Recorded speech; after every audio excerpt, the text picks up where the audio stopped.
అరే పాపిని ఖండించకుండా పాపిని ఆదరిస్తానికి కుదరదు. పాపి పశ్చాత్తాపడితే ఆదరణ.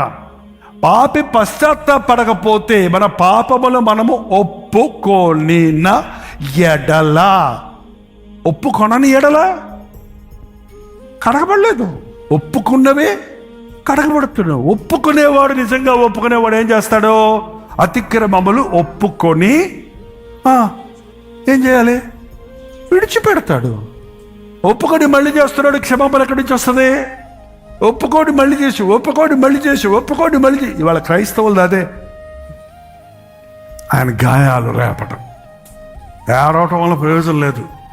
నిజంగా ఒక వ్యక్తి ఒక తప్పు కోసం పశ్చాత్తాపడితే మళ్ళీ దాన్ని చేయడం. దావీదు ఒక్కసారి పడ్డాడు అపవిత్రమైన కార్యంలో, మళ్ళీ చేయలేదే. మళ్ళీ పొరుగు వాని భార్య అంటే తిరగలేదే.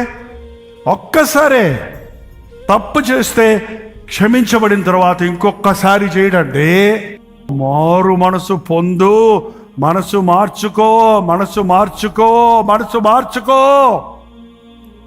మారు మనసు పొంది బతకాలని కోరుతున్నాడు కానీ నశించిపోవాలని దేవుడు ఆశిస్తలేదండి.